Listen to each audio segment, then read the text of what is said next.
Alors bienvenue aux uns et aux autres. Et bravo de vous arracher à votre quotidien et à toutes sortes de séquences de télévision. Je vous propose qu'on prie le Seigneur. Salut Christian. Seigneur, merci pour le groupe que nous représentons, pour ta parole, pour ton action qui nous précède. Merci d'être lumière sur notre chemin. Et merci d'être invitant au salut et à la joie. C'est vrai que nous te prions pour les personnes qui sont dans une détresse et dans un besoin particulier, ceux et celles que nous connaissons, nous te les recommandons. Merci de les soutenir, de les visiter, de leur faire du bien. Merci, Seigneur, de disposer nos intelligences et nos vies tout entières à mieux comprendre ton projet d'amour pour nous. Amen.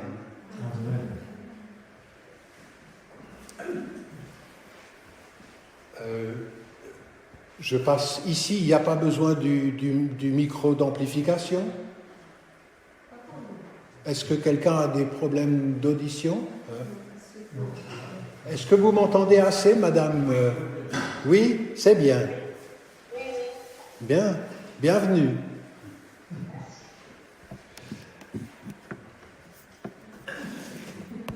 Vous vous souvenez du titre que nous avions à nos conférences?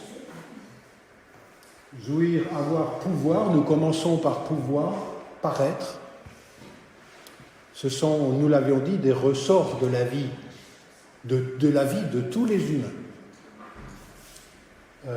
Style de vie, à la suite du Christ, ça montre que c'est une réflexion chrétienne pour ces choses, dans les domaines majeurs de la vie.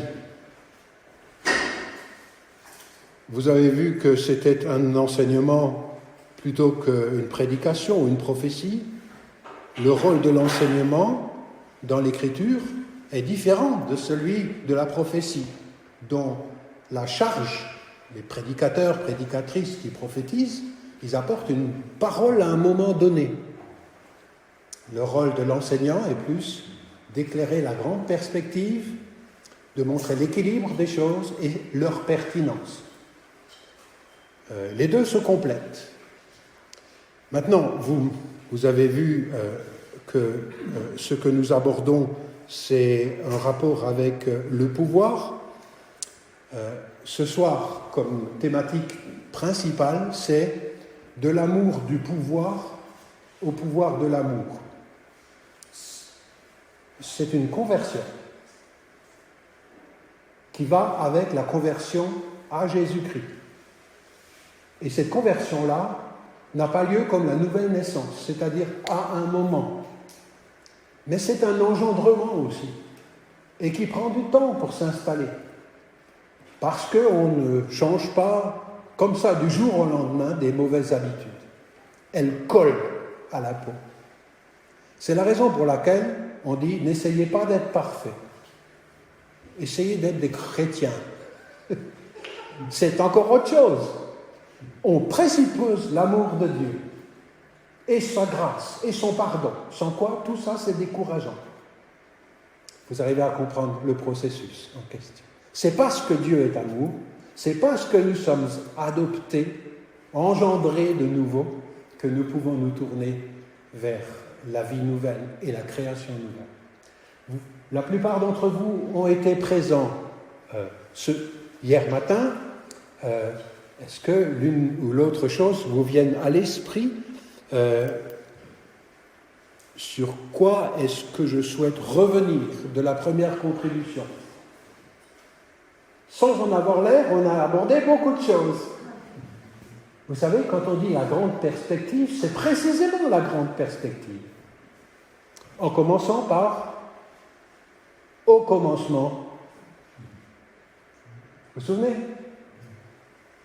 Et après, la perspective de salut, de restauration, de ces dimensions importantes de la vie. Est-ce qu'il y a quelque chose sur laquelle vous souhaiteriez venir, une remarque, quelque chose que vous avez pris au passage, quelque chose que vous voulez qui vous interpelle parce que vous ne savez pas encore si vous allez l'adopter ou pas.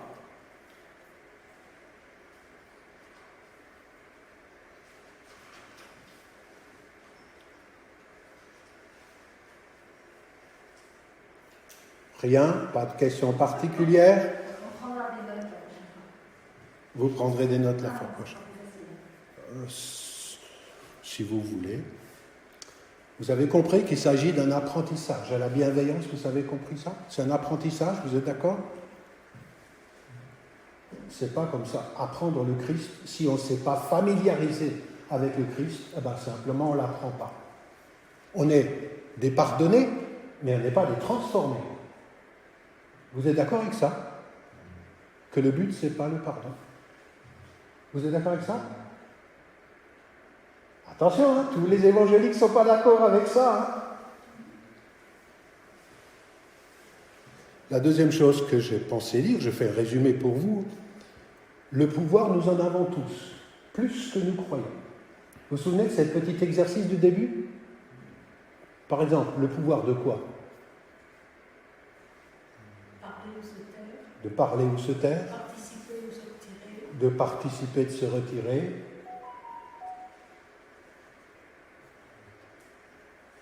De séduire ou de convaincre. C'est pas la même chose, hein, d'accord? On pourrait continuer. Le pouvoir, on l'a aussi avec ses capacités. J'ai une capacité. Ça ne veut pas dire. Une capacité, ça peut être de l'argent, ça peut être des qualités. Vous savez écrire. Vous savez lire. Alors, plus de la moitié de l'humanité ne sait pas faire. Et des fois même dans nos vallées, il y en a qui ne savent pas. Ou qui sont gênés. Hein, d'accord? Nous en avons tous. Le pouvoir est vu initialement comme un mandat.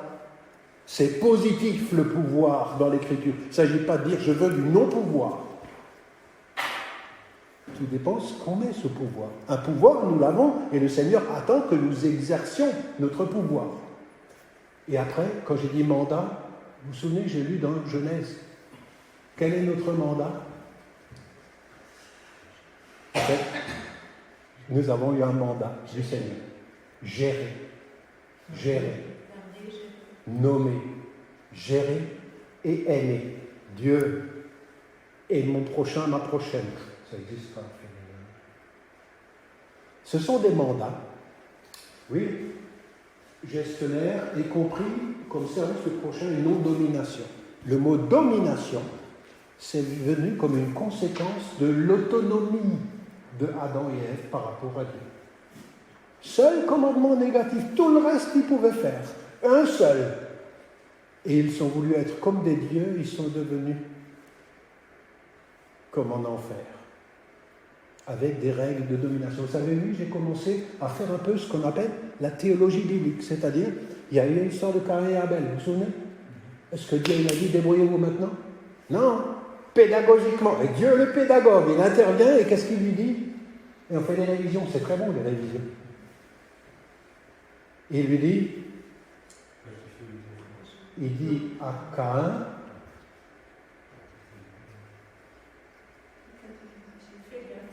fais gaffe, le péché est comme un fauve à ta porte, mais toi, domine-le. Autrement dit, tu n'es pas une victime, tu es d'abord acteur de ce que tu laisses t'installer en toi. Mais ça, c'est de la pédagogie. Tu es acteur de ce qui te laisse s'installer en toi. Attention, il y a des gens, femmes et hommes, enfants et vieillards, des traumatisés. Ce n'est pas de leur faute si quelque chose de terrible s'est installé. Et il y a des mécanismes de peur qui sont venus sans qu'ils soient coupables. Essayez de comprendre. Quand il dit « toi domine dessus », c'est facile. J'ai eu un père, une mère et des repères. Hein. Même s'ils ne sont pas parfaits, comme aucun parent n'est parfait, mais on a déjà une grâce. J'ai mangé à ma faim. Vous aussi? Enfin, vous voyez, je veux dire, il faut être prudent en disant il n'y a qu'à dominer dessus. Mais dans l'Écriture, Dieu intervient comme pédagogue en disant « Attention, tu n'es pas qu'une victime, et pas d'abord une victime, c'est possiblement aussi le cas. » Un mandat gestionnaire. Alors, moi, Claude, je suis né en 1955. Ça y est, vous le savez? C'est en pleine révolution de quelque chose que l'on appelait l'hédonisme. Alors, de quoi il s'agit? C'est défense d'interdire. Tout est permis, expérimentable. Ton vrai moteur, c'est ton désir. Je montre ici, moi, le désir. Je ne sais pas, vous montrez ici le désir? Ou là? Je ne sais pas. Où vous montrez quand vous montrez l'organe du désir? Je montre l'estomac en général. L'hédonisme est une recherche de plaisir. En fait, tous les humains font ça. Centré sur soi. C'est ça qui est peut-être le plus pernicieux. Parce que le désir et le plaisir, ça vient de Dieu. Je vais redire ça, de peur qu'on croit que ça vient d'ailleurs. L'appétit, l'appétence, le désir et le plaisir, avec une recherche légitime, vient de Dieu. Est-ce que vous êtes d'accord sur cette affirmation?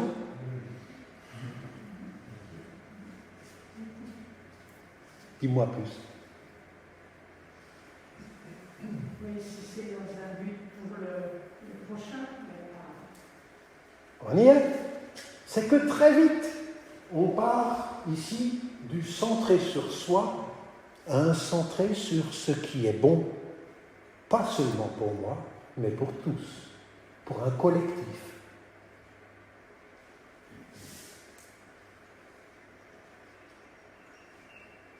Et c'est intéressant. Plaisir, recherche de plaisir centré sur soi, d'une quête effrénée, sans frein, hein, ça vient de là, du plaisir. Le plaisir roi ou reine, si c'est au féminin, c'est masculin. Allant de pair avec un mépris affiché pour la réserve, il ne faut pas attendre tout de suite, hein, pour l'abstinence. Ce sera bien, mais c'est plus tard, c'est pas pour maintenant. Et la privation. La privation, c'est l'anti-plaisir. Tout de suite, tout le chocolat, tout le miel et tout ce qui va avec. Celui qui n'est plus en ligne de mire, c'est l'autre, quel qu'il soit. C'est moi qui suis le centre. Vous arrivez à comprendre? Sous hédonisme. Ben alors, ça a donné, sur le plan sexuel, mais aussi dans une sorte de libéralisme économique, ça a donné un nouvel équilibre des choses. Chacun pour soi et chacun pour la réserve qu'il trouve nécessaire et suffisante. Alors, c'est à l'origine de bien des abus, des dysfonctionnements, aussi des guerres. Si c'est chacun pour soi, c'est ma tribu contre la tienne. Même Jésus a dit, si vous saluez seulement vos amis, vous ne faites rien d'extraordinaire. Tout le monde fait comme ça, d'accord? Matthieu, chapitre 5. L'extraordinaire, c'est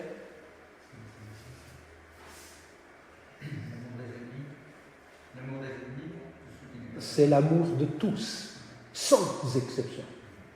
Là, on arrive à ce qui est spécifiquement chrétien. Ça ressemble à de la mondialisation, hein, mais sous le régime de Dieu. D'accord? C'est une universalisation. Et ça a plein de conséquences, tout ça. Ensuite, à l'origine de bien des abus, des dysfonctionnements, le couple, la société. La résistance aux abus se trouve d'abord en soi-même, mais toi domine sur lui, et ce en soi-même, c'est quelque chose qui va être dans l'enseignement de Jésus. Jamais Jésus corrige quelque chose à l'extérieur sans changer d'abord la manière de voir intérieure. Jamais. C'est toujours ensemble, d'accord? Il y a des chrétiens, ils veulent changer le dehors du plat, toujours, hein? Mais ils ne voient pas tout ce qui est le déséquilibre malsain à l'intérieur, ou vous avez l'inverse, pourvu que Jésus à l'intérieur, à l'extérieur, peu importe. Ce sont deux pathologies qui ne sont pas du tout évangéliques. Toujours l'un, le cœur pour l'autre, la société, le peuple de Dieu, d'accord? C'est un collectif. En fait, je fais une sorte de résumé de ce que l'on a vu. Hein. Vous reconnaissez un petit peu, sauf peut-être la définition que j'ai plus précise de l'hédonisme, qui m'a catéchisé. Alors que j'étais quand même avec des parents, maman catholique et croyante, et l'autre ménonite, un peu mondain et croyant aussi. D'accord ? Mais il n'y a pas que la Bible et la maison qui me catéchisent. Il y a aussi la société, le bain invisible qui ne dit pas son nom. La résistance aux abus se trouve d'abord en soi, intérieure, conféré Matthieu 5. Vous vous souvenez, on a vu ces ordres tellement percutants de Jésus, tellement simples. Vous pouvez me dire quels sont les ordres simples de Jésus ? Ou quel est le souci simple de Jésus dans Matthieu 5 au sujet de tuer ? Tu tueras pas. Il y a d'autres manières de tuer, c'est les injures. Qu'est-ce que c'est qu'une injure ? J'ai essayé de donner, j'ai pas utilisé le mot injure, mais c'est juste, c'est quoi ? Qu'est-ce que je fais quand j'injurie quelqu'un ? Je le rabaisse. Oui. Et j'ai aussi essayé de vous rendre attentif qu'il y a dans nos cœurs et nos jugements intérieurs, chez tout le monde, une balance. Quand moi j'ai le sentiment d'être rabaissé,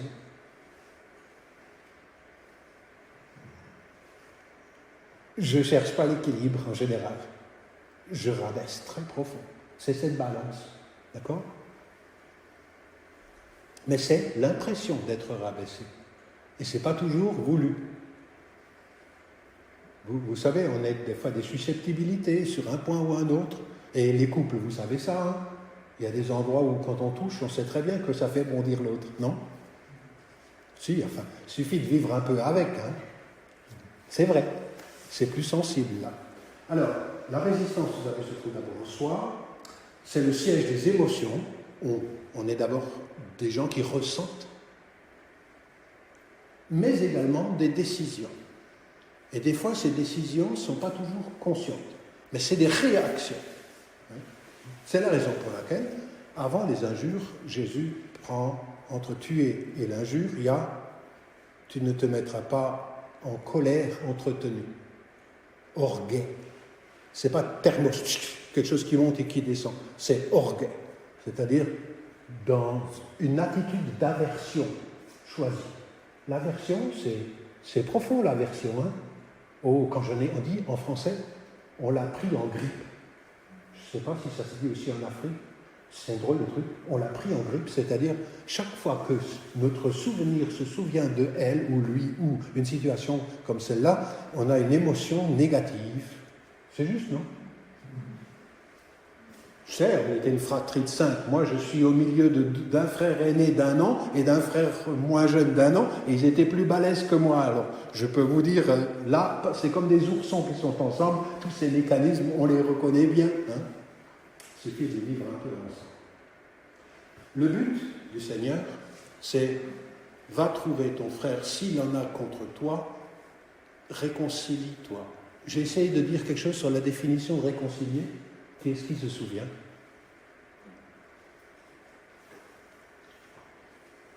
Deux personnes sont réconciliées quand ? Oui, et de quelle manière ? Parce qu'on peut aussi se parler. Oui, elles se parlent. De manière bienveillante. D'accord ? Elles ont renoncé à la malveillance. Ça ne veut pas dire qu'elles sont d'accord sur tout. Mais elles ont renoncé à se parler de manière agressive et armée. Ça veut dire qu'elles ont renoncé à rabaisser l'autre. Ça crée le climat où on peut de nouveau se parler relativement solennellement.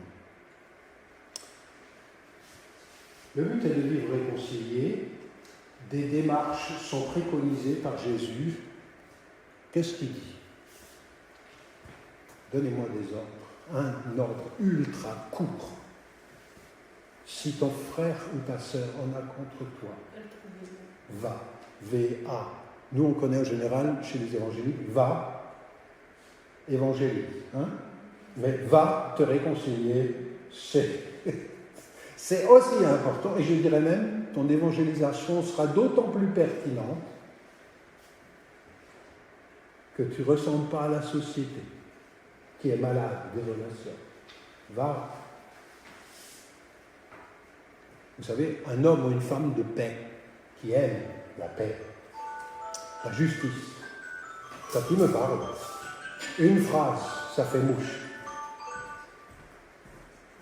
Une phrase pour dire tout ça.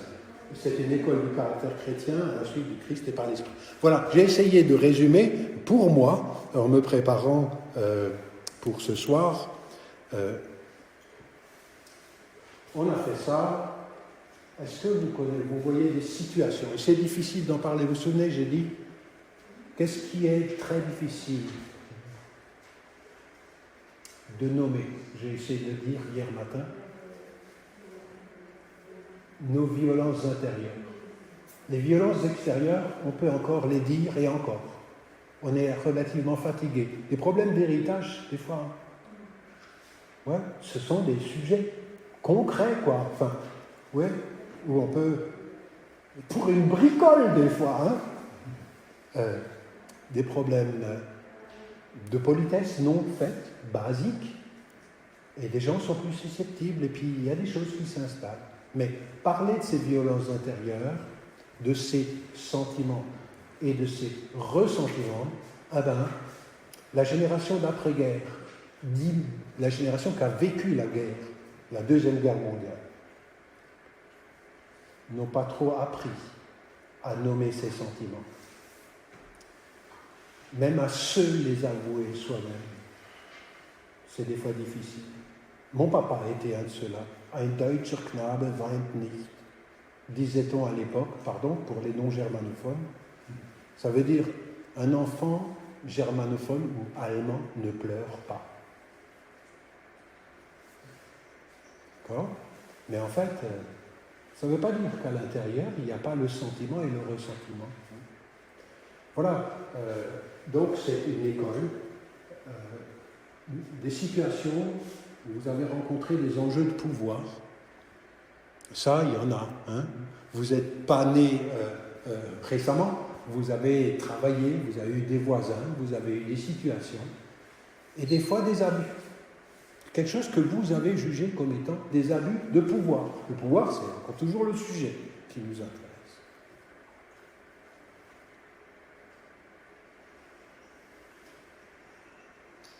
Donc vous pouvez, à la maison, évoquer ceci, dans l'Église aussi.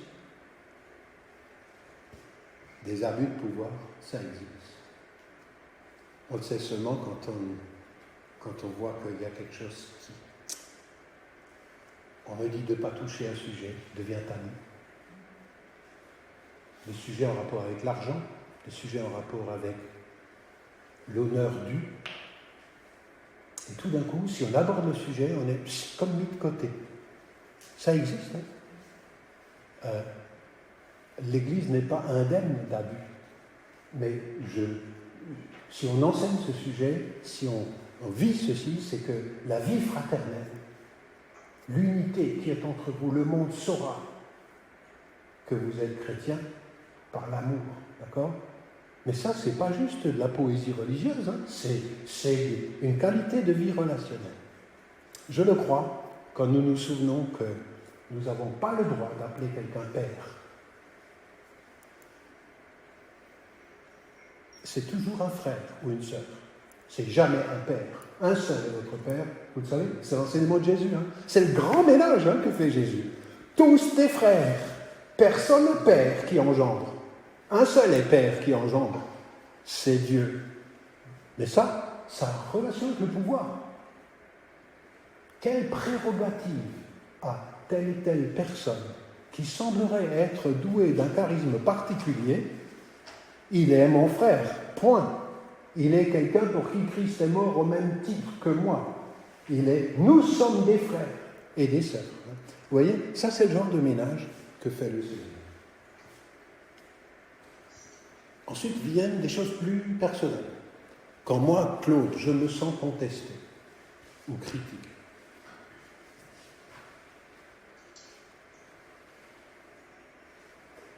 dans ce que je dis ou dans ce que je fais, ou dans ce que je dis pas ou dans ce que je ne fais pas. Le plus simple, c'est il a raison et je peux essayer de corriger la chose. Mais quand c'est une sorte d'agression avec un jugement de valeur, c'est donc une dévalorisation. Ce qui se passe en moi, c'est un effort de revalorisation. Non ? C'est sain, c'est normal. Le Seigneur ne nous demande pas d'être par terre. On est à l'image de Dieu, et c'est beaucoup, beaucoup. Quelle image ai-je de moi-même, et qu'est-ce que cela génère ?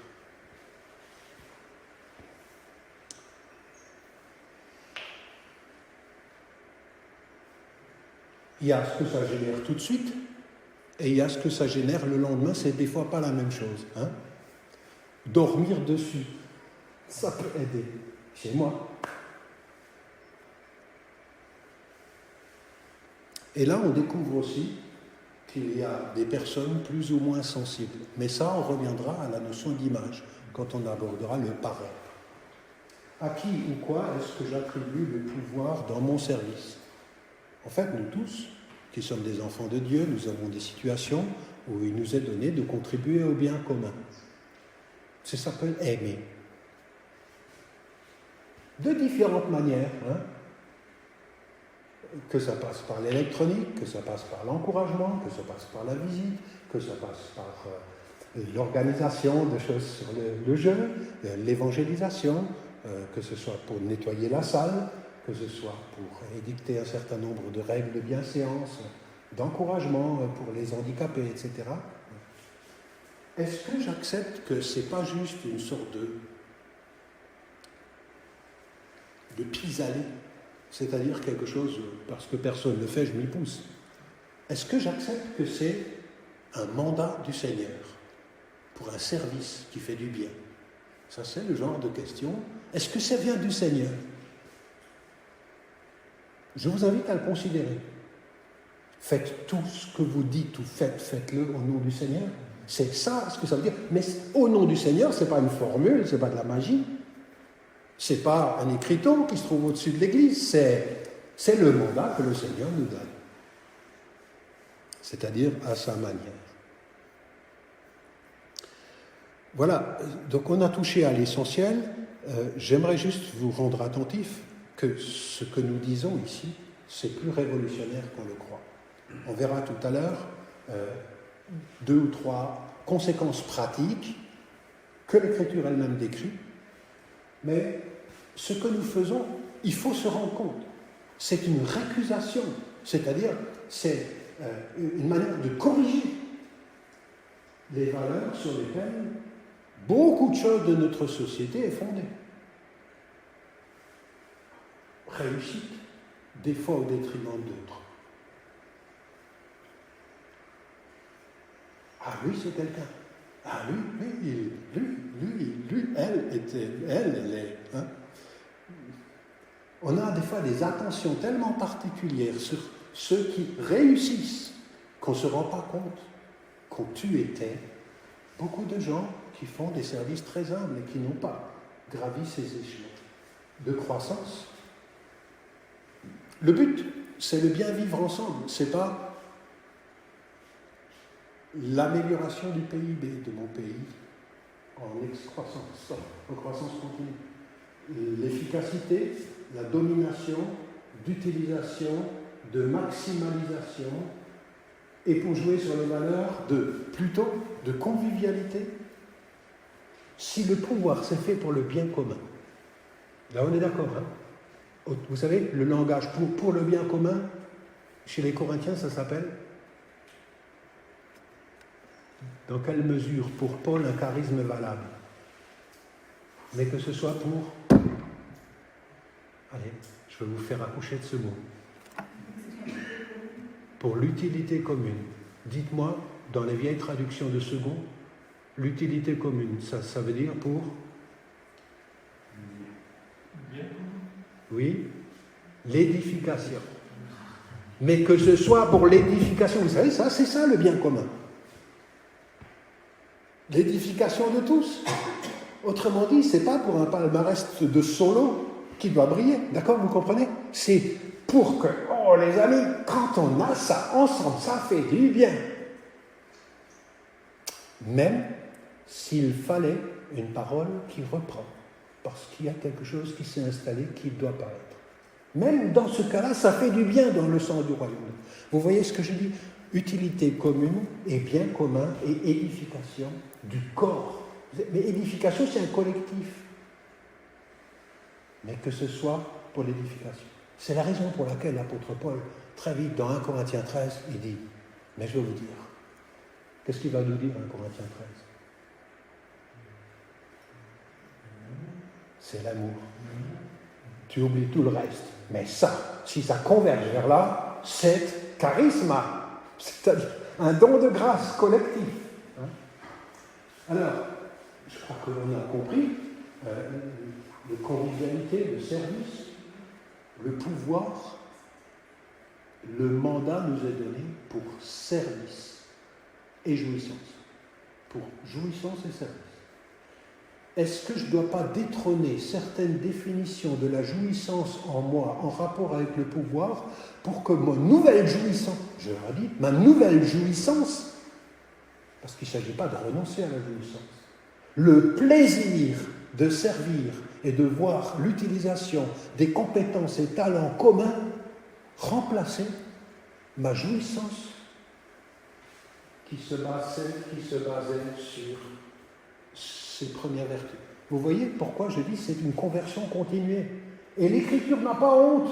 Ça a commencé, mais ça a fait que commencer. Et tout le reste, c'est édification de quelque chose de collectif.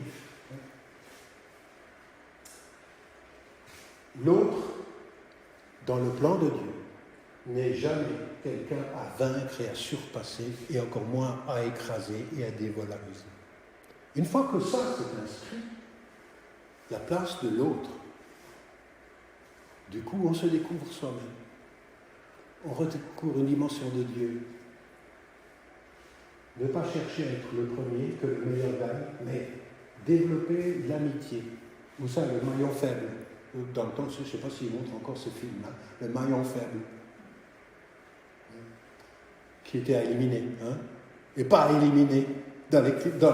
J'y viendrai dans une des grands principes, que celui qui manquait d'honneur,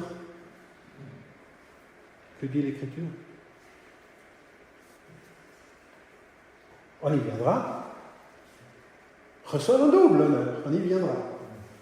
Mais développer ce qu'il appelle la koinonia, ce n'est pas une émotion d'unité, c'est une réalité d'unité.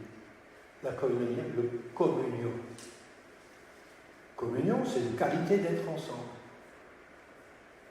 Et il ne rêve pas, dans les églises du Nouveau Testament, c'était jamais tout à fait le paradis.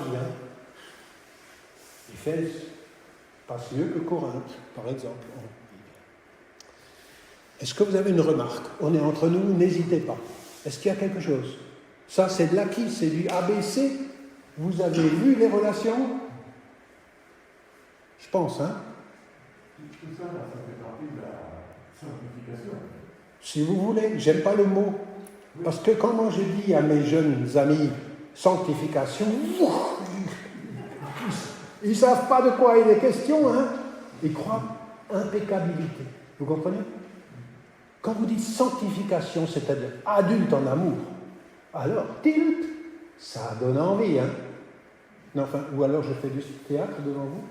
Et n'utilisez pas le mot sanctification si les gens ne savent pas ce que c'est. Être saint, c'est être particulier, différent, en amour, pas en impeccabilité. Vous êtes d'accord là-dessus? Oui. Sinon, ça devient des étouffoirs, une église. Oui. Alors, oui. Le défaut, c'est qu'on est toujours là avec notre nature Ah oui. Et dans toutes les églises que j'ai servies et dans lesquelles j'ai participé, dans toutes, il y avait toujours un frère et une sœur que j'avais plus facilement en grippe que les autres.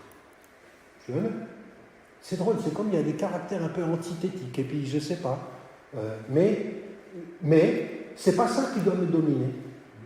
Et c'est ça la sanctification. La sanctification, c'est pas quand tout va bien, c'est quand j'accepte, Seigneur, moi, ton royaume, je crois qu'il a commencé quand tu es venu, et depuis par ton esprit, qu'il transforme nos caractères pour qu'ils deviennent quelque chose qui fait beau de voir vivre ensemble. Pourquoi tu as mis efficacité comme valeur négative? Oui, parce que quand on dit tu places ton argent ici, il va te rapporter 5 fois plus que si tu le places ici, sauf que là tu es efficace. Non, 5 fois plus efficace. Donc il faut te demander derrière comment est-ce que cet argent placé fait des bébés.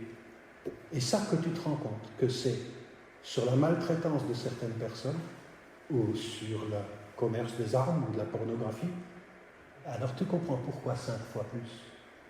Mais tu dis, ça, interdit. Tu arrives à comprendre ce que je veux dire. Alors, oui. Sur ce plan-là, oui, mais on peut être efficace dans le travail.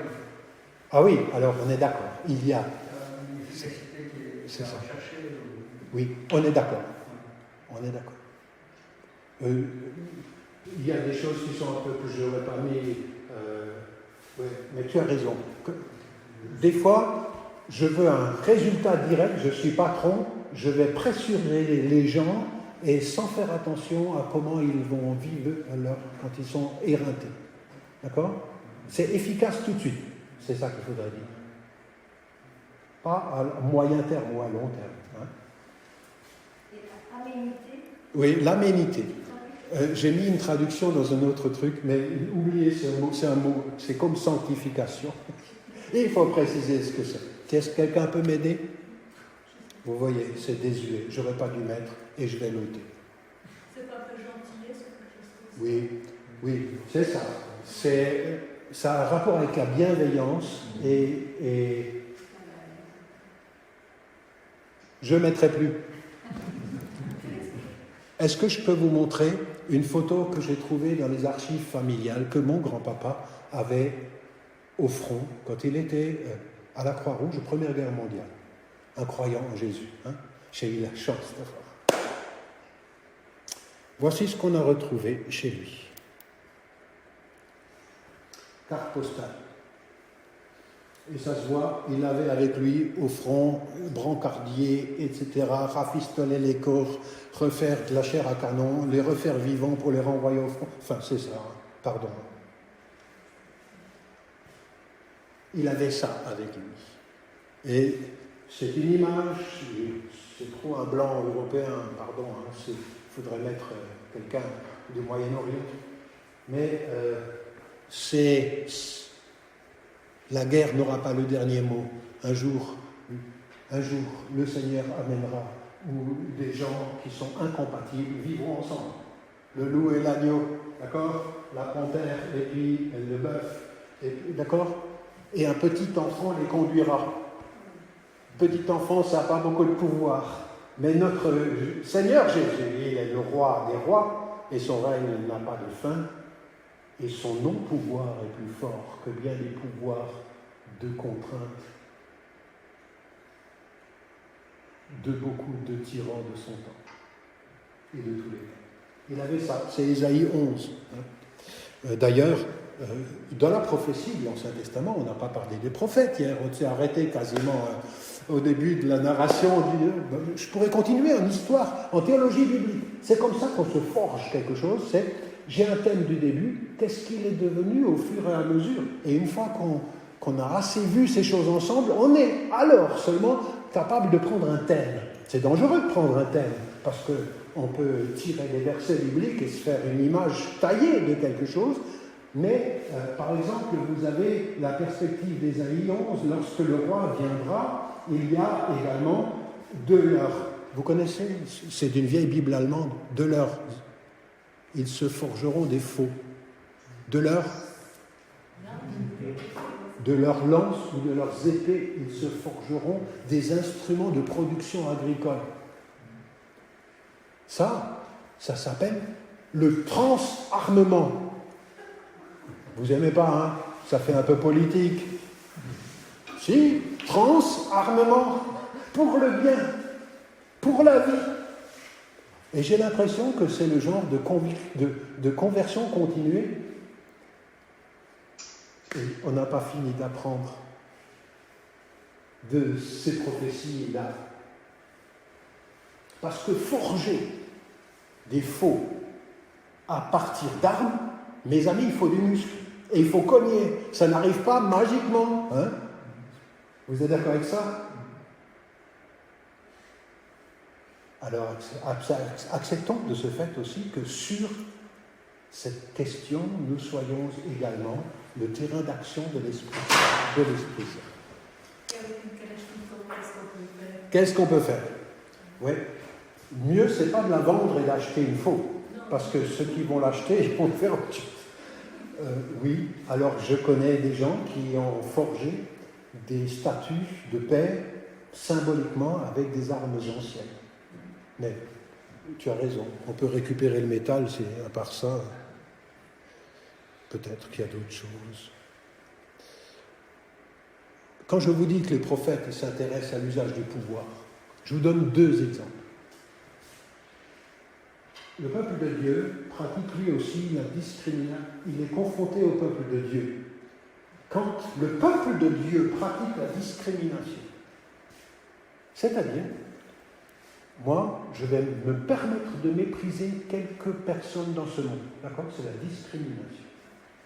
Ou des formes de mépris. Ça, de toute façon, c'est des sous-hommes. D'accord? Ça s'appelle la discrimination par exemple. Alors arrivent des prophètes. Mais les prophètes ne s'intéressent pas seulement au changement de Dieu, ôter les statuts, mettre Dieu seul, d'accord? Mais ils s'intéressent simultanément au pouvoir. Regardez par exemple dans Amos, cet exemple. Ainsi parle le Seigneur, à cause de 3 et à cause de 4 rébellions d'Israël. Vous pouvez mettre Église. Plaise à Dieu que ce ne soit pas notre Église et moi dedans. À cause de 3 ou 4 choses, je ne révoquerai pas mon arrêt de jugement. D'accord? C'est-à-dire, intervention de Dieu, ça s'appelle jour de l'Éternel. Parce qu'ils ont vendu le juste pour de l'argent. Autrement dit, vous avez une balance, vous avez une certaine somme, et vous avez le mépris de quelques hommes innocents. D'accord? C'est ça, non? Celui-là, il dérange. Il aurait fait un bon roi, mais je vais l'accuser et je vais recevoir un pactole. C'est ça, hein? Et ils ont vendu le pauvre pour une paire de sandales. Une personne dans ce monde, ça vaut des sandales. Une sandale, une paire. Autrement dit, une vie humaine vaut une paire de sandales. Ça, c'est ignoble aux yeux de Dieu. D'accord, vous allez comprendre? Le pouvoir ici, il est corrompu. Le diable, il n'invente pas le pouvoir, il ne fait que corrompre le pouvoir. Le diable ne sait rien créer de matériel. Il ne crée jamais rien. Il tord toujours qu'une bonne chose. Bonne chose, c'est le pouvoir comme service. Qu'est-ce qu'il fait? Le pouvoir comme usurpation, comme domination, comme mépris, comme discrimination. Vous arrivez à comprendre pourquoi cette question du pouvoir? Quand j'ai le pouvoir, c'est le pouvoir de l'argent ici aussi. Le prophète d'Israël sont souvent des empêcheurs de tourner en rond pour le mal. Des empêcheurs de tourner en rond pour le mal. Sodome a été détruite.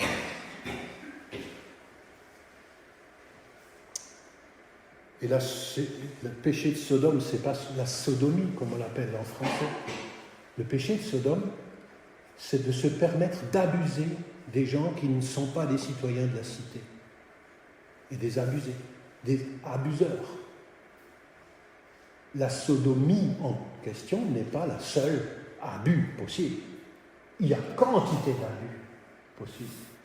Et le péché de Sodome, Israël, ou plutôt Juda, a été critiqué du péché de Sodome, parce qu'il s'adresse à Juda. voici quel a été le crime de Sodome, ta sœur. Elle avait de l'orgueil. Moi, j'ai besoin de rien, d'accord, c'est l'autonomie. Elle vivait dans l'abondance, ça, c'est pas un péché. Et dans une insouciante sécurité, peut rien nous arriver, les amis, on a assuré. Elle et ses filles, et elle ne soutenait pas la main du malheureux et de l'indigent. Donc ils avaient le pouvoir, ils sont enorgueillis de ça, mais c'était un pouvoir assis sur l'injustice.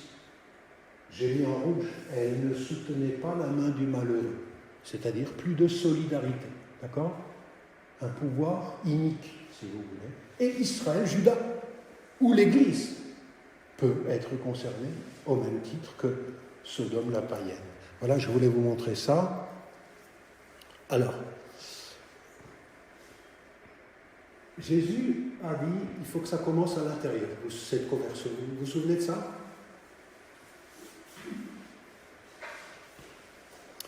Vous trouvez la même chose, le même principe, chez le frère de Jésus, Jacques.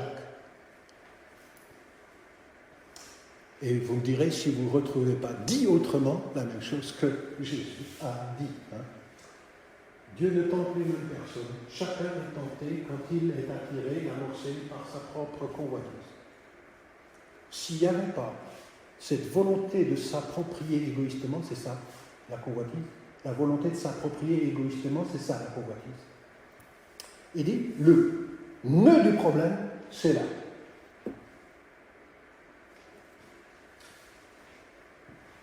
L'amorce et l'attrait, c'est dans le mot convoitise. C'est quoi la convoitise? C'est la volonté de s'approprier pour soi égoïstement au détriment des autres. C'est pas juste le désir. Le désir, Jésus en avait, il était nourri, et son plaisir et son désir étaient d'amour. Sa restauration de dignité personnelle, mais l'amour des gens. Il a réglé la question du cœur. Et Jacques continue, il dit, puis la convoitise, c'est-à-dire ce désir de volonté d'appropriation égoïste au détriment de l'autre, c'est tout au fond.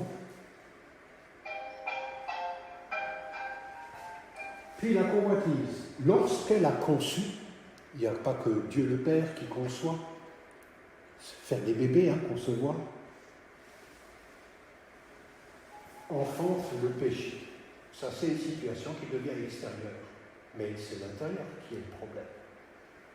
Il dit, c'est cette insatisfaction intérieure non détrônée qui devient volonté d'appropriation égoïste au détriment de l'autre, qui, une fois qu'elle est là et qu'elle s'exprime, peut engendrer des comportements qui s'appellent inadmissibles pour Dieu. Le péché, et le péché, quand il est consommé, produit les situations de mort. Je ne sais pas, vous avez vu lorsque Jésus aborde la chose et qu'il dit « Fais attention à ce qui se passe en toi », la colère, l'insulte, d'accord ? Fais attention à ce qui se passe en toi, ça s'exprime à l'extérieur. Eh bien, vous trouvez ici une même chose. Et puis Jacques continue, il dit « Mais vous, chrétiens, vous êtes les prémices de ces créatures, c'est-à-dire l'engendrement, vous venez de l'Esprit Saint. » Il continue, enfin, je ne fais pas toute la lecture. Et donc, et c'est Jacques qui dit « Vous êtes lents à vous mettre en colère. » Engendré de Dieu, on a appris à ce que la colère qui est amorcée par la convoitise n'explose pas injustement aux yeux des autres, mais vous êtes devenu un peuple qui, parce qu'il est aimé de Dieu, est devenu lent à la colère. Et après, il dit qu'à la colère de l'homme n'accomplit pas la justice de Dieu. Vous trouvez ça? Donc, on retient l'intérieur et l'extérieur. Pas que l'extérieur, l'intérieur. L'appropriation. La fécondation, nourrir, accepter, approprier, la fécondation engendre une attitude d'injustice, de violence. Et la mort, relationnelle, sociale, spirituelle. Est-ce que vous voulez réagir quelque chose? Je sais que vous connaissez ce passage, je vous rends juste attentif que dans le Nouveau Testament, il y a cette attention. Son intériorité et l'extériorité de la relation entre les choses. Ça, c'est négatif. Il y a aussi positif. L'engendrement apporte du positif. Des hommes et des femmes capables de mettre une distance entre leur émotion et l'attitude. C'est ça, la patience, lent à la colère.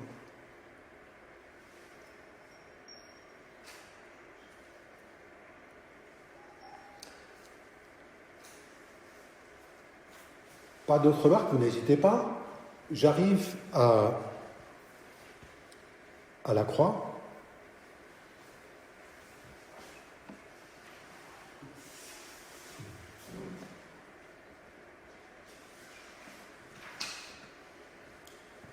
Vous connaissez cette image, peut-être? Ça vient des vieux livres d'histoire de l'histoire de France. On voit Vercingétorix, non? Oui. Qui lance ses armes devant l'empereur Jules César. Ça s'appelle une reddition. Ça s'appelle désarmer, hein, d'accord? Ça, c'est le cortège triomphal de cet homme. Enfin, il y a le chef des ennemis qui rend les armes. Non? Le Nouveau Testament connaît ce genre de truc. Et dit, le langage des Colossiens, c'est pas les plus simples. Colossiens chapitre 2, verset 15. Jésus, il a dépouillé les dominations et les autorités. Dépouiller, c'est désarmer, c'est le même mot. Et les a livrés publiquement en spectacle. Ça, c'est un spectacle. En triomphant, ça, c'est un triomphe d'elle. Et après, il y a ce drôle de truc qui devient symbole des chrétiens par la croix. Lui, l'empereur, c'est pas par la croix qu'il a triomphé. Hein. D'accord? Expliquez-moi comment la croix a désarmé les puissances et les autorités. Comment le symbole même de l'échec, de la non-puissance, a désarmé le symbole même de puissance. Parce que la musique de la chose, on connaît, mais après le mécanisme à l'intérieur. L'image de l'agneau de Dieu, le sang qui coule. Oui. Et puis la résurrection. Ce qui suit. Et la résurrection, oui, c'est Dieu intervenant qui a dit « Cet homme a mon aval plein et entier ». Cet homme n'a pas son aval, mais l'image est gagnée, d'accord, est reprise ici chez l'apôtre Paul. Oui, la résurrection. L'agneau de Dieu, il faut vous souvenir, l'agneau de Dieu, c'est l'agneau pascal, l'agneau de Pâques. Hein, ce n'est pas l'agneau du sacrifice du temple, c'est l'agneau de Pâques qui ouvre la liberté. D'accord ? Oui, ça c'est aussi dans ce sens-là. Donc le moyen de victoire sur les autorités usurpatrices, ce qui s'appelle les autorités et les puissances dans les lieux célestes, c'est-à-dire ceux qui régissent, gouvernent les entités humaines. Les autorités et les puissances sont désarmées via la croix. Or, la croix, c'est l'apparente vulnérabilité. C'est vraiment la non-efficacité. D'accord ? D'une parole et une présence. Une parole, une présence aimante est désarmante, plus qu'on le croit, dans la logique de l'Évangile. L'exposition du mal. Parce que qu'est-ce qui se passe à la croix ? Si moi je me bats contre toi, le plus fort d'entre nous va triompher, d'accord ? Ouais. Mais l'autre est rabaissé. Si je ne me bats pas contre toi, ou si tu ne te bats pas contre moi, et que je suis méchant, et que je te donne des coups, et que tu ne me le rends pas, je vais me dire, mais je fais quoi là ? Je fais quoi là ? ça dévoile la méchanceté. Si on se bat, c'est la force qui est dévoilée, mais ce n'est pas la méchanceté. Si on ne se bat pas, il y a la possibilité de dévoiler la méchanceté, et c'est la condition de la guérison. On ne peut pas guérir de sa méchanceté sans qu'elle soit dévoilée. Alors bien entendu, il y a la résurrection, mais il n'y a pas que la résurrection, il y a aussi le moyen de la croix, c'est vaincre le mal en faisant le bien, et qui permet de dévoiler le mal. Léon Tolstoï disait, de même que le feu ne peut éteindre le feu, le mal ne peut pas éteindre le mal. Seul le bien face à face avec le mal, sans en subir la contagion, triomphe du mal. J'ai vu la chose. Là, il y a des gens qui étaient désarmés. Ici, vous connaissez un petit peu l'histoire de ce réformateur? C'est la diète de Worms, l'empereur du Saint-Empire romain germanique, et un simple minable moine, sans armes. Il va faire trembler le pouvoir religieux de ce temps. C'est Luther. D'accord? Au nom de la parole de Dieu, simplement. Ici, vous en avez un autre. Il a dit aux gens, descendez, c'était légitime de se rebeller devant le mépris des Blancs à l'époque, du Ku Klux Klan et de tous ces gens qui sont des abuseurs. D'accord? C'est légitime. Mais il a essayé, il a lutté très fort pour que ce soit une confrontation dans le respect toujours. Et là, on retrouve quelque chose de typique de ce qui est Jésus. Maintenant, il y a 3 exemples d'études bibliques. Je vais vous montrer 3 domaines. On a déjà vu celui du couple, du social, de la relation interpersonnelle, si on ferait quelque chose, on a déjà vu ça. J'en prends 3. Juste pour vous rendre attentif que c'est la même logique qui est même à la même conclusion. Le premier, c'est les dons de grâce que Dieu donne aux églises. C'est toujours pour le bien commun. Sans le bien commun, ce n'est même pas des dons de grâce, c'est des prétentions déplacées. Le deuxième, les métiers chrétiens sont aussi, toujours, s'ils sont bien compris, des services du prochain. Ce n'est pas que le service de moi, un métier, dans le mandat de Dieu. Le troisième, c'est la direction de l'Église. Pour éviter les abus spirituels, et je suis heureux de faire partie d'une Église où il y a une direction collégiale, où il y a une écoute mutuelle, où il y a la possibilité de s'écouter les uns les autres, et que le chantier est ouvert. J'espère que vous le ressentez aussi. Alors, le premier. On est chez les Corinthiens. Dans 1 Corinthiens 12, vous avez un principe tellement important. Moi, quand je vais dans une église, quel que soit son coloris, quelle que soit son étiquette et sa dénomination, je pose une question qui me donnera la vraie valeur spirituelle.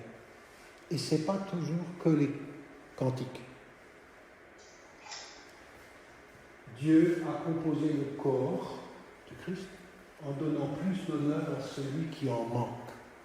Vous connaissez ce principe? Vous vous souvenez, je l'ai évoqué tout à l'heure, sans donner de référence. C'est-à-dire, quelle est la place du petit, du faible, de celui qui est mal à un temps, dans cette église?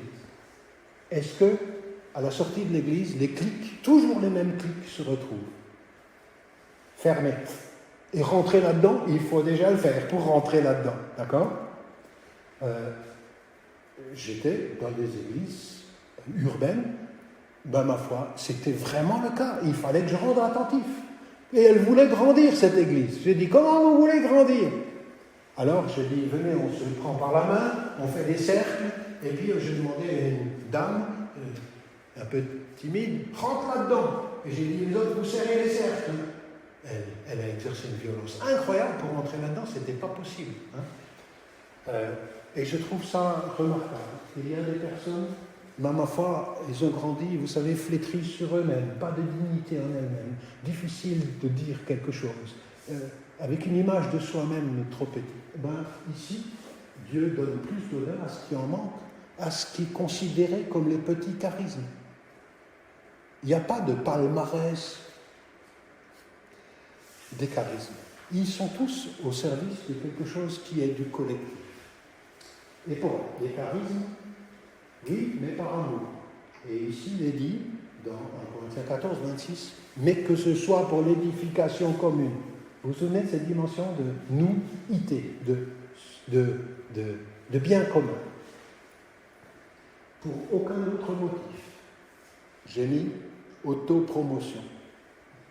Est-ce que vous croyez qu'une personne comme moi qui prend la parole n'est pas tentée d'autopromotion parfois?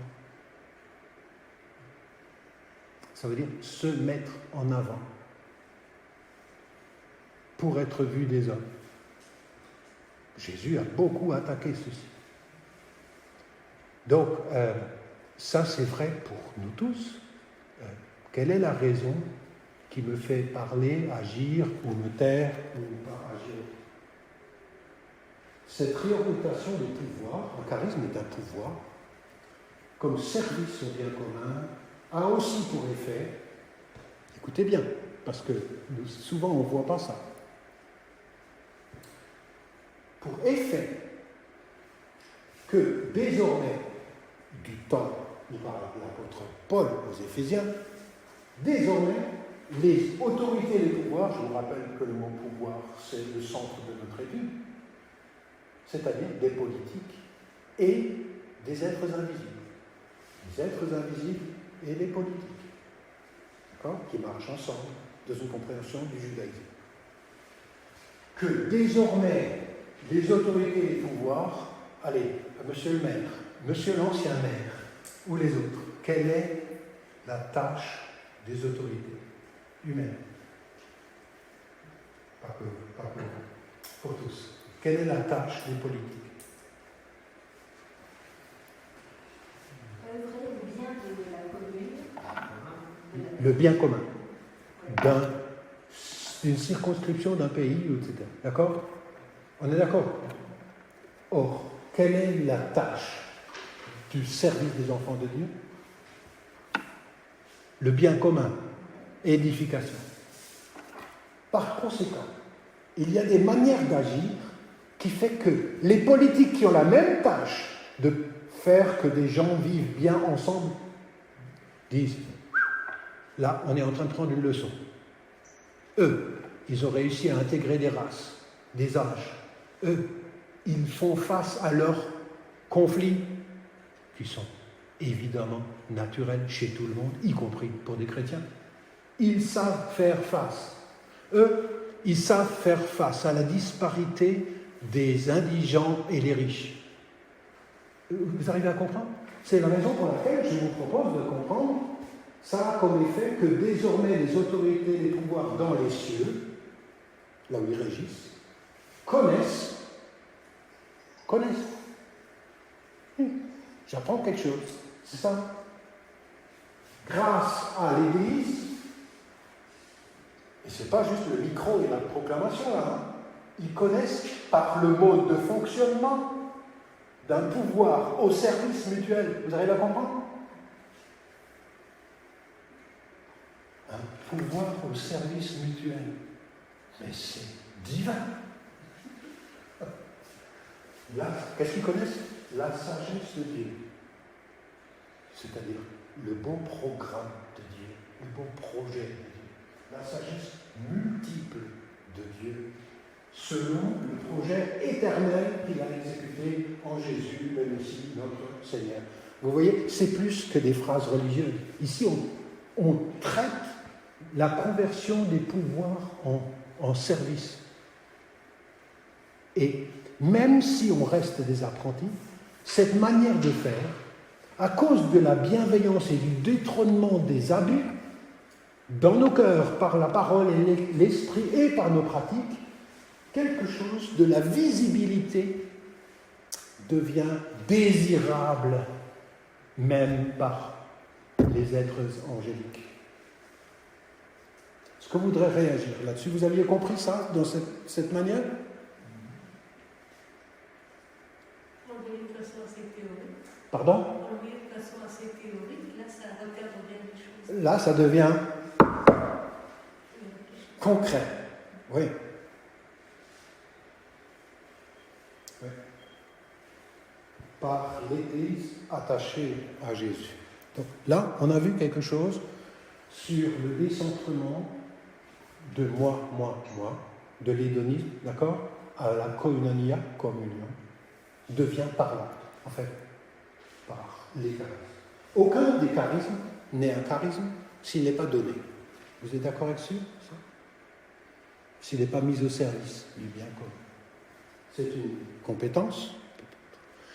L'exemple des métiers, je vais plus vite, ce n'est pas tout à fait le sujet, mais vous voyez, si vous êtes enseignant et que vous occupez aussi des élèves en difficulté, c'est plus qu'être enseignant et de vous occuper de la majorité des élèves d'une classe.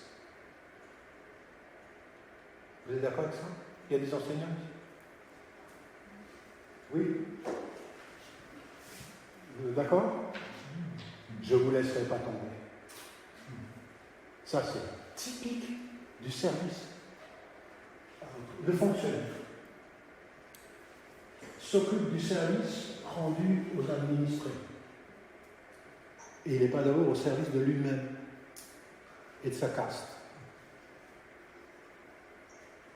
Le cadre écoutera aussi les salariés sous ses ordres, et pas que ses patrons. Les taux se resserrent aussi entre les deux. Hein. Je connais des cadres, ils vont écouter que les patrons et leurs intérêts, qui eux sont déconnectés par rapport aux gens qui. Le juriste et le politique prend les revendications des démunis et cherche à les transformer en droit. C'est pas que ceux qui sont les bons payeurs qu'ils cherchent à satisfaire. Hein? Je suis d'accord avec toi.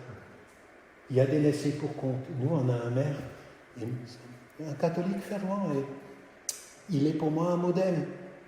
Il a dit, moi, je vais faire la permanence dans un endroit discret où on donne de la nourriture pour les gens qui n'ont pas assez à manger dans le village.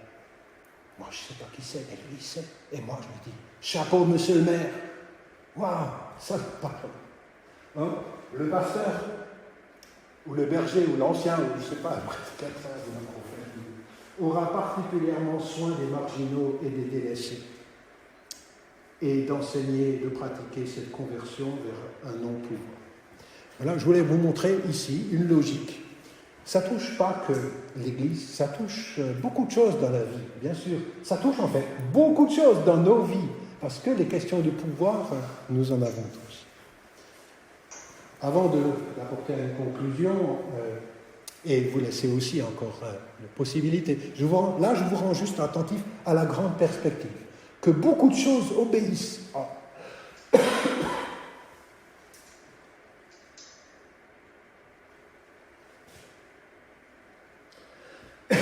l'antidote à la volonté de pouvoir. Tu veux bien?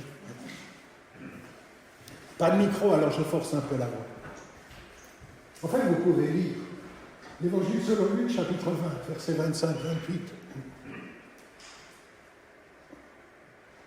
Jésus appela les 12 et leur dit, vous le savez, les chefs des nations les tiennent sous leur pouvoir, les maîtres, et les grands sous leur domination. Que ce soit Hérode ou les troupes romaines ou les pharisiens dans le temple. Hein. Sous. Il ne doit pas en être ainsi parmi vous. Donc là, on est en plein notre sujet. C'est gentil, merci beaucoup. Merci.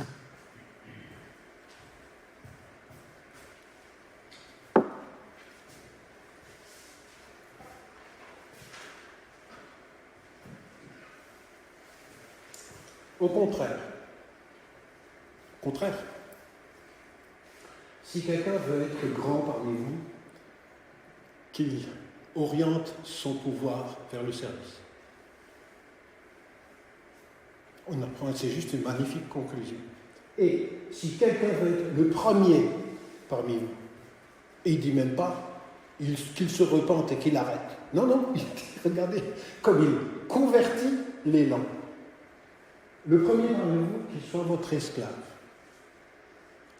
C'est sens dessus, dessous. Mais pas parce qu'il faut être un esclave. Mais il dit, si tu aimes le royaume de Dieu, tu prendras même plaisir. Pas être un esclave qui obéit aveuglement, mais un esclave qui sait ce que fait son maître. C'est ainsi que le Fils de l'homme. Le Fils de l'homme, c'est un roi, ne l'oubliez pas. Ça vient du livre de Daniel. Un roi sauveur. C'est ainsi que le Fils de l'homme est venu, non pour être servi, mais pour servir et être adulte en amour. Adulte en amour, c'est pas marqué. Donner sa vie en rançon pour la multitude. C'est à Pierre qu'il a dit, après 3 ans d'études bibliques à la compagnie de Jésus, si je ne te lave pas les pieds, tu ne peux pas avoir part avec moi. Moi, je trouve ça extraordinaire. Cette conversion du pouvoir, pour que ça reste bienveillance. Une réaction de votre part?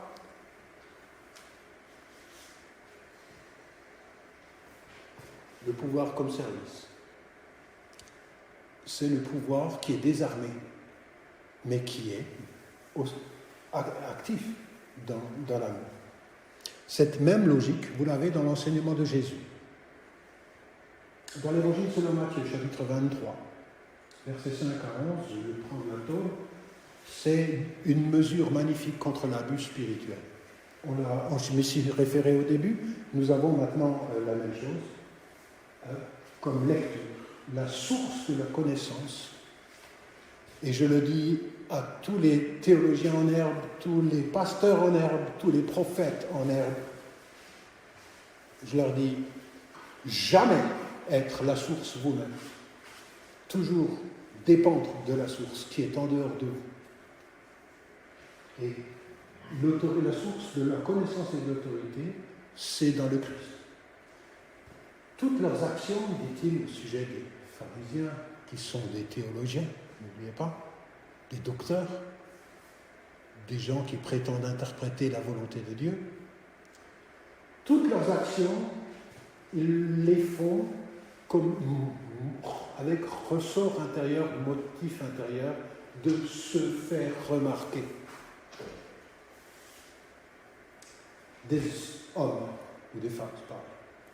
Ils élargissent leur phylactère et allongent leurs franges. Ils aiment à occuper les premières places. On a lu l'histoire des premières places là tout à l'heure, vous vous souvenez? Dans les dîners et les premiers sièges dans les synagogues.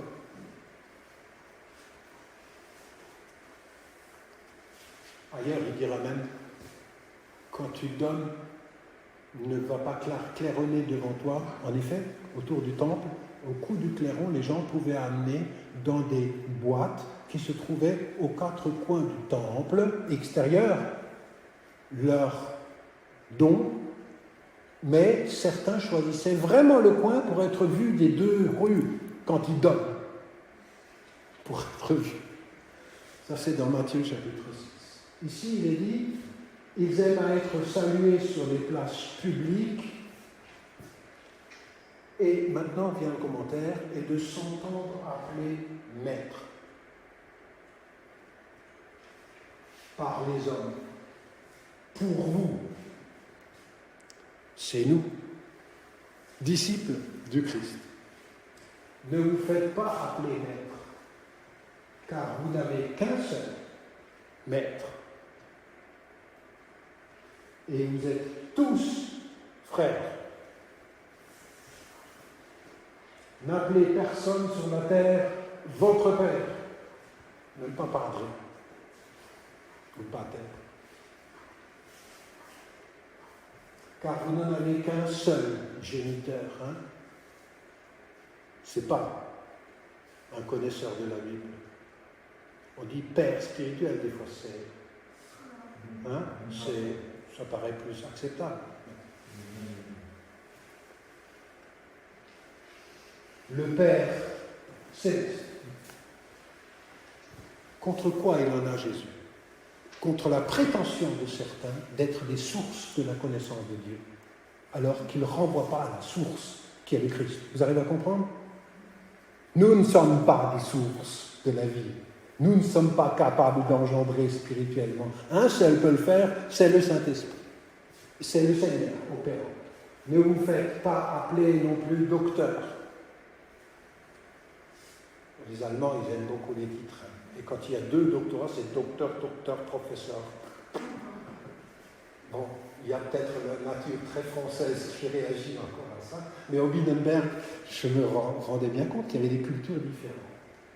Car vous n'avez qu'un seul docteur, le Christ, c'est-à-dire d'enseignant, docteur. Docteur veut dire enseignant. Le plus grand parmi vous, et là il revient à la substance de la conversion du pouvoir. Ce qui me semble être une bonne règle sera votre serviteur. Quiconque s'élève sera abaissé, quiconque s'abaissera, c'est-à-dire à sa juste position. Pas s'abaisser pour ramper par terre, s'abaisser à sa juste position. C'est-à-dire de réceptacle de la vie, mais pas de source de la vie.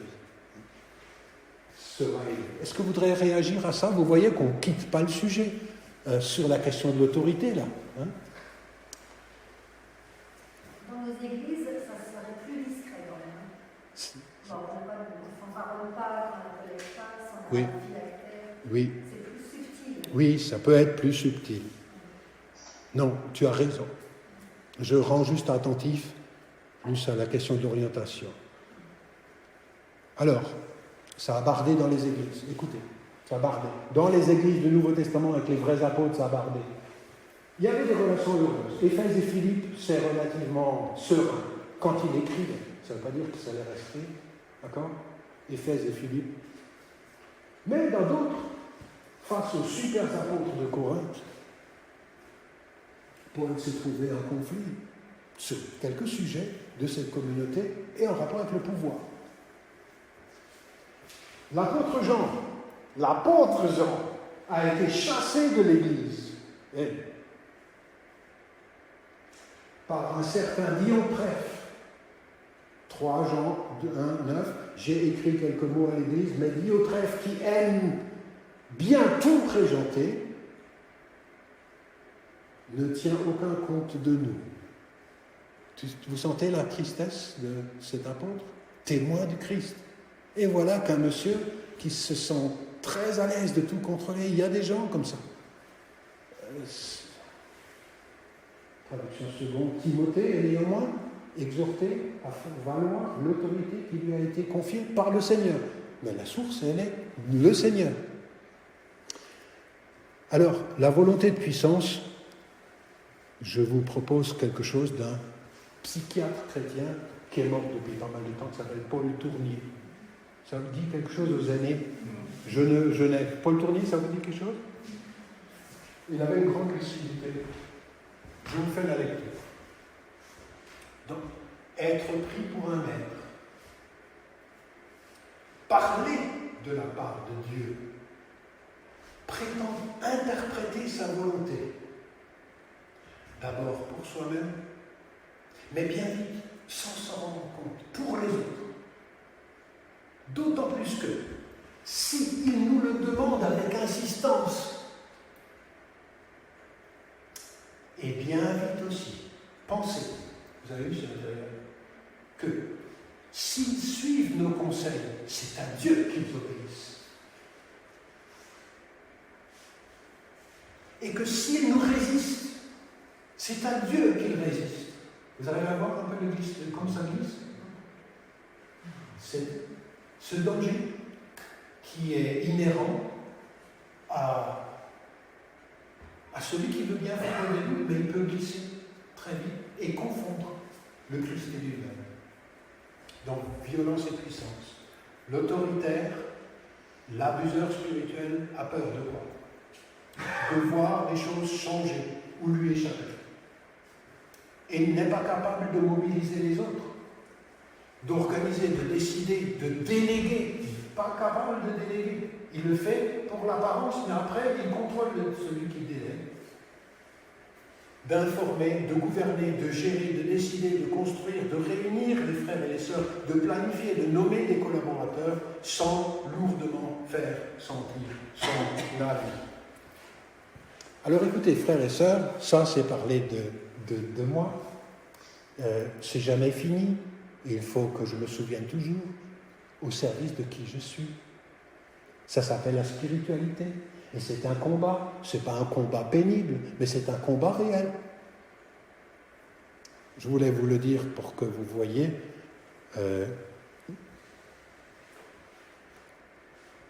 En conclusion, est-ce que la non-puissance, qui est cette puissance de service, d'accord ? C'est pouvoir et ne pas vouloir le faire. Je peux, je choisis de ne pas le faire. Ça m'est une fois arrivé de quitter une église parce qu'il y avait trop d'attentes malsaines sur. Et je sentais que c'était pas ça. Je n'avais pas trouvé d'autre solution à cette époque-là. Mais c'est choisir de ne pas exercer sa domination quand on a les moyens. C'est abandonner sa puissance. Elle est plus forte que celle de la contrainte. Elle porte plus de fruits dans la durée, parce que l'autre, avec sa conscience, est laissé comme un responsable adulte. Je l'ai pris d'un livre de Jacques Ellul, L'éthique de la non-puissance. L'Église est un lieu d'apprentissage, une école de cadre, c'est-à-dire une école du pouvoir.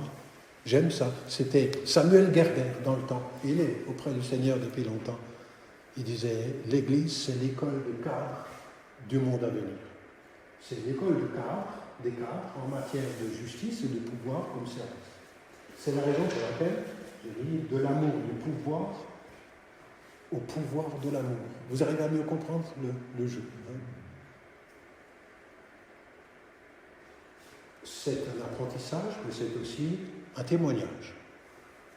C'est-à-dire un service à rendre à la société humaine pour que chaque humain trouve sa dignité.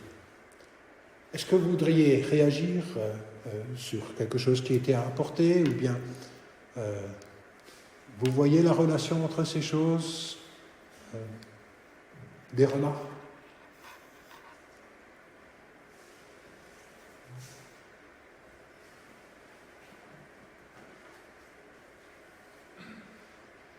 Tout ça paraît très théorique si Jésus n'en avait pas donné l'exemple vécu.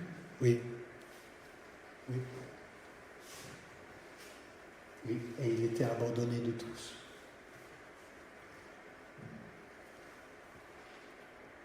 D'autres remarques ou compléments? Je crois aussi que si on pense être arrivé, que c'est continuel jusqu'à la fin. Ça ne s'arrête jamais, la formation. Oui, je suis d'accord. Je crois que c'est ici que j'avais déjà dit, il y a le nom d'un First Nation américain, d'un Indien, on dit, hein, qui s'appelle le blessé marchand. Ça me reste collé à moi, et je pense que c'est par la grâce, oui, que c'est par la grâce, dans l'espérance et la joie, mais aussi dans l'humilité qu'on peut avancer comme ça. Et c'est beau quand chacun apporte le meilleur de lui-même pour le bien commun. C'est vraiment beau et attrayant. Quand je vous regarde, je vois une telle diversité de dons et capacités et potentialités, c'est juste réjouissant. Ouais. Quand on se dit que de mettre tout ça en pratique, ça réjouit trop Dieu. Oui. Chacun de nous l'intéresse, mais notre fonctionnement tous ensemble, ça intéresse encore plus. Hein. Oui. C'est un défi. Oui. Ouais. Le ciel n'est pas une somme d'individualité. Le ciel, c'est un collectif où l'individualité trouve sa place. Ouais. Oui.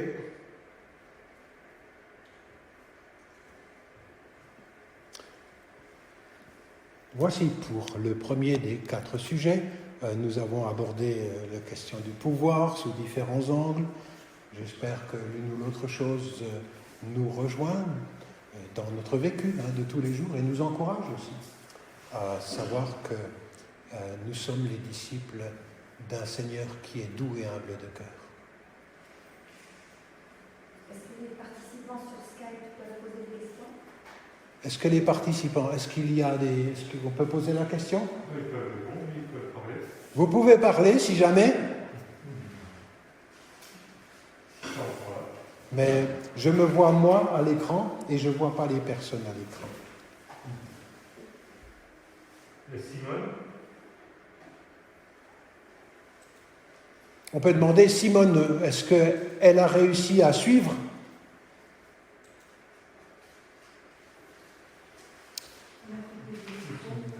Voilà.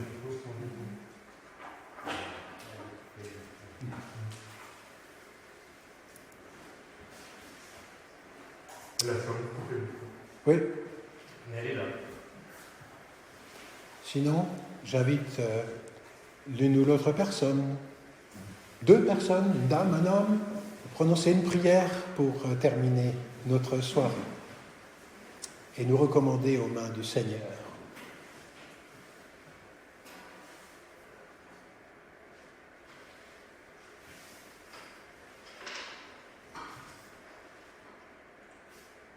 Merci Seigneur pour cet enseignement fondamental. Et vous me donnez le courage d'appliquer cela sans crainte, parce que c'est finalement toi qui en garantis l'efficacité.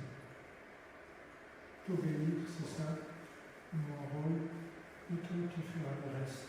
Glorifie ton nom au travers de moi, au travers de chacun d'entre nous. Amen. Merci Seigneur, notre Dieu, notre Père, pour cet enseignement que notre frère nous a apporté. Je prie de nous aider à être centrés sur toi, sur Jésus. Aide aussi, Seigneur, à contrôler nos propos, nos paroles dans des situations difficiles, afin que nous n'apprécions pas notre interlocuteur, notre prochain. Seigneur, merci car tu es celui qui nous a choisis pour te suivre, pour te servir. Et Seigneur, tu nous exhortes aussi à nous mettre au service de l'Église qui est ton corps, nous mettre au service de notre prochain quel qu'il soit. Et nous avons besoin de toi pour tout ce programme. Merci pour ce que tu vas faire en chacun de nous. Amen. Amen. Amen.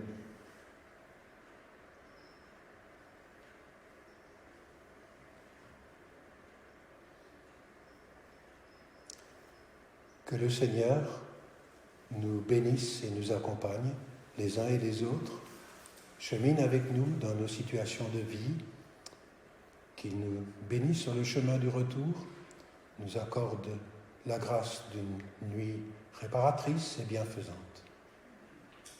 Allons dans sa paix et sa joie. Amen. Amen. Voilà, bonne rentrée à chacun, à chacune. Merci.